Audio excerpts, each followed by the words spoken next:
It was a crisp autumn morning in Evergreen, a small town nestled in the rolling hills of upstate New York, where the air always carried that faint, earthy scent of pine and fresh water. Or at least it used to. Back then, the heart of our community was Lake Evergreen, a shimmering expanse of blue that stretched out like a mirror reflecting the sky. Families picnicked on its shores, kids fished for bass in the summer, and in winter, we'd skate across its frozen surface, laughing as the cold bit at our cheeks. But that was before everything changed, before the lake vanished, sucked dry like some cruel joke played by nature itself. Or was it nature? That's the question that's been tearing this town apart. And let me tell you, the story behind it is one that'll make your blood boil and your heart ache all at once. I remember the day it started. It was early spring, about 2 years ago now, when rumors first trickled in like rain from a gathering storm. Folks whispered about heavy machinery rumbling up the old logging road toward the north end of the lake. At first, we thought it was just routine maintenance, maybe fixing the dam or clearing some debris. But then, the water level began to drop. Inch by inch, day by day, until what was once a thriving body of water turned into a cracked, muddy wasteland. The fish died off in droves, their silvery bodies washing up on the shrinking shores. Birds that used to flock here in migration seasons just disappeared. And the people? Well, we were left staring at a ghost of what used to be our pride and joy. To really understand the devastation, you have to see it with your own eyes. Picture this. Before the draining, Lake Evergreen was paradise. I'd pull out old photos from family albums, vibrant snapshots of sunsets painting the water in hues of orange and pink, boats dotting the surface like lazy fireflies, kids splashing in the shallows with carefree abandon. The lake wasn't just water, it was life. It fed our wells, irrigated our farms, and brought in tourists who boosted the local diner and bait shops. Now, fast forward to after. Those same spots. Barren craters of dried earth, weeds choking what little grass remained, and exposed roots twisting like skeletal fingers from the ground. I took a drone up there myself one afternoon, hovering it over the site to capture the full scope. From above, it looked like a scar on the landscape, a massive, jagged wound where the water had been ripped away. The footage showed cracked mud flats stretching for acres, abandoned docks jutting out into nothingness, and the eerie silence where waves once lapped gently. It was heartbreaking, but more than that, it was infuriating. Who did this? And why? As the town buzzed with questions, fingers started pointing. Some blamed climate change, saying warmer temps were evaporating the water faster than it could replenish. Others whispered about underground leaks or natural shifts in the aquifer. But deep down, we knew it wasn't that simple. Enter Dr. Elena Vargas, an environmental consultant with a resume longer than the Mississippi. She'd worked on cases from oil spills in the Gulf to deforestation in the Amazon, and when she rolled into Evergreen with her team of scientists, it felt like hope had finally arrived. I met her at the community center, where a crowd had gathered, tense and eager for answers. Elena was no nonsense, short-cropped hair, glasses perched on her nose, and a voice that cut through the murmurs like a knife. "Let me be clear," she said, projecting slides onto the wall that showed graphs and maps pulsing with data. "This isn't a natural phenomenon. Lake Evergreen was drained deliberately, likely through unauthorized pumping or diversion channels." Gasps rippled through the room. She went on, explaining how the ecosystem had been shattered. "We've lost biodiversity on a catastrophic scale. The lake supported over 50 species of fish, amphibians, and birds. Now, the pH levels in the remaining puddles are off the charts, toxic from exposed sediments. Frogs that bred here? Gone. Migratory ducks? They've rerouted, disrupting patterns that could affect entire flyways."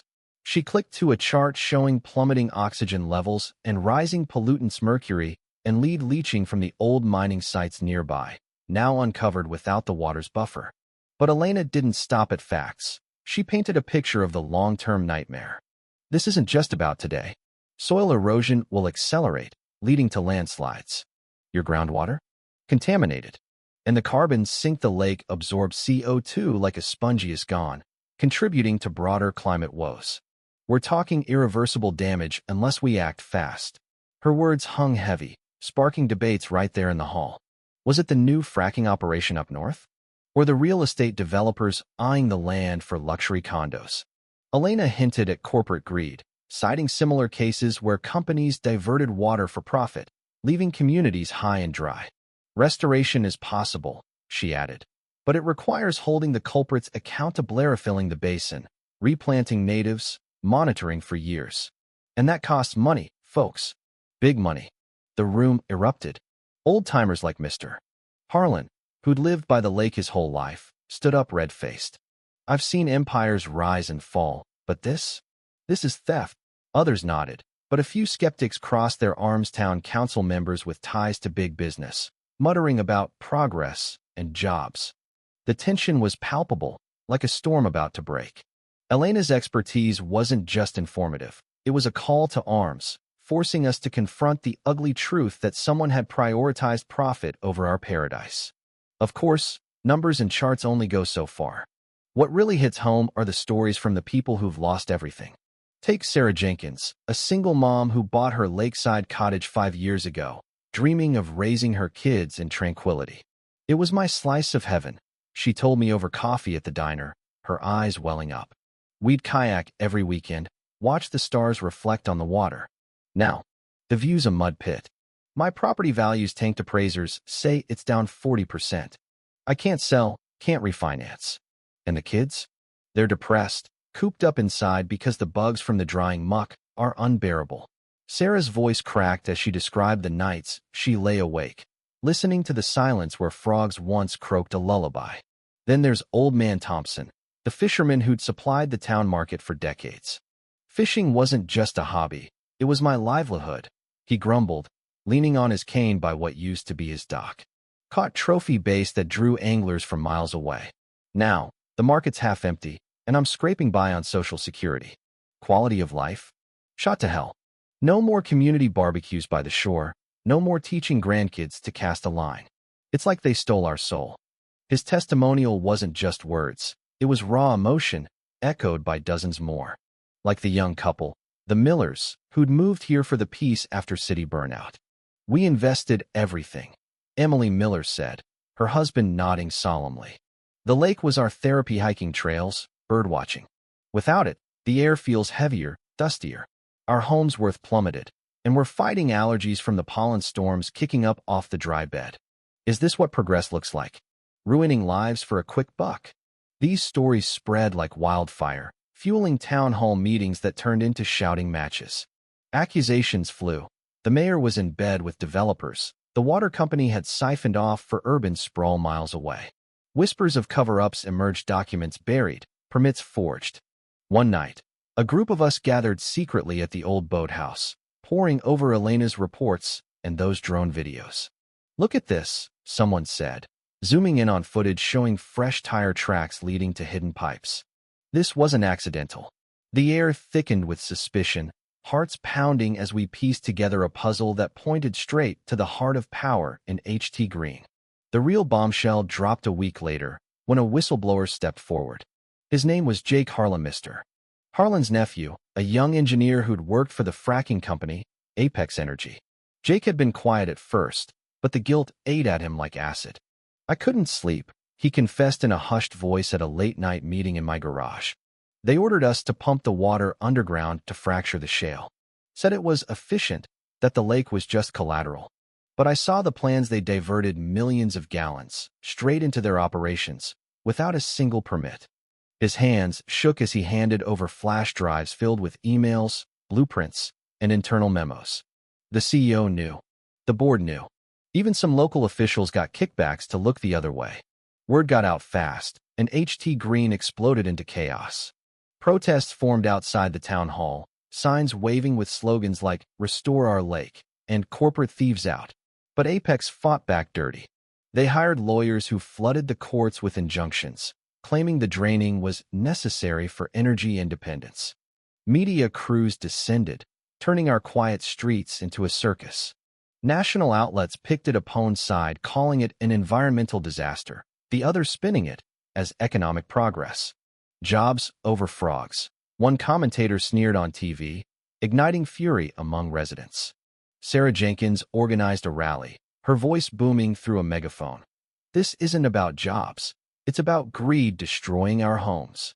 Counter-protesters, some bused in by Apex, chanted back, accusing us of being anti-progress tree huggers. Elena Vargas became our beacon in the storm. She testified at hearings, her data dismantling Apex's lies piece by piece.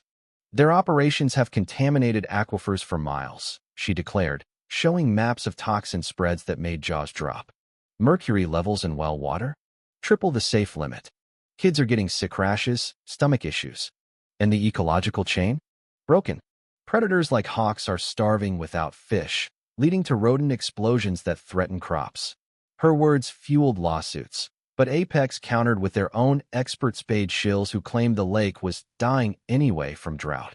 The debate raged online, hashtags like Save Lake Evergreen trending alongside Energy First. Friends turned on friends. Families split over dinner tables. My own brother, who worked a desk job at Apex, stopped speaking to me after I shared Jake's leaks. As months dragged on, the high drama unfolded in court. The first hearing was a powder keg. Jake took the stand, sweat beading on his forehead under harsh lights. I installed the pumps myself, he admitted, voice steady despite the glares from Apex's suits. We bypassed regulations, dumped waste back into the basin. The defense attorney pounced, grilling him about his motives. Was he disgruntled? Seeking fame? Jake fired back. I'm seeking justice for my uncle, for my town. You stole our water to line your pockets. The judge banged the gavel as shouts erupted from the gallery. Outside, protesters clashed with security, one arrest leading to viral videos that amplified our cause. But the twists kept coming. Anonymous threats started, tires slashed on Elena's car, harassing calls to Sarah's home. Back off or else, one voicemail hissed. We suspected Apex, but proving it was another battle. Then, a breakthrough. Drone footage from a local kid captured night operations trucks hauling away water under cover of darkness. This is espionage-level stuff, Elena said, analyzing the clips. They're still at it, even now. The evidence piled up, but so did the resistance. The mayor, cornered by leaks showing his campaign funded by Apex, resigned in disgrace, only to be replaced by his deputy who had even deeper ties. Personal tolls mounted. Old man Thompson suffered a heart attack from the stress, whispering on his hospital bed, "Fight for the lake, son. It's all we have." Sarah's kids drew pictures of the old lake, taping them to windows as if wishing could bring it back. The Millers considered moving but couldn't afford the loss. "We're trapped," Emily confided, tears streaming. "This was our dream, shattered by suits who never set foot here." The climax hit during a stormy summer night. A massive town meeting turned riotous when Apex's CEO, Victor Lang, showed up uninvited. Sleek in his tailored suit, he smirked from the podium. "Progress demands sacrifice. Your lake fuels clean energy for thousands."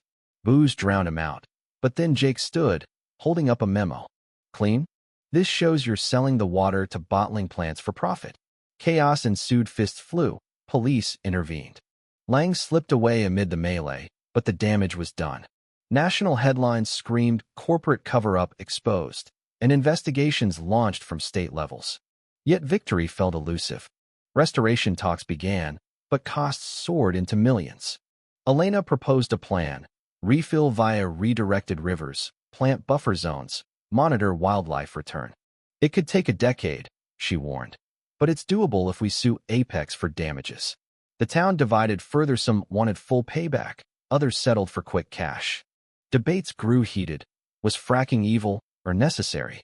Did environmentalists exaggerate, or were corporations soulless? Families like the Jenkinses pushed for total ban, while others, job-dependent, hedged. In the end, a partial win came. The court ruled against Apex, ordering a $10 million fine and partial refilling. Pumps reversed, water trickled back, but the scar remained. Fish stocks reintroduced, birds tentatively returned, yet trust was fractured. Green changed forever, stronger in unity, wary of greed. As I walk the reforming shores now, drone humming overhead for updates, I wonder, was it worth it? The lake's ghost lingers, a reminder of battles fought. But what do you think? Was the draining a necessary evil for energy needs, or pure corporate theft that demands harsher punishment? Should whistleblowers like Jake be hailed as heroes or scrutinized for betrayal? And is environmental restoration worth bankrupting companies? Even if it saves communities, or are we all hypocrites relying on the very resources we condemn? Drop your thoughts below. Hit that like if this story fired you up, and subscribe for more tales that challenge the status quo.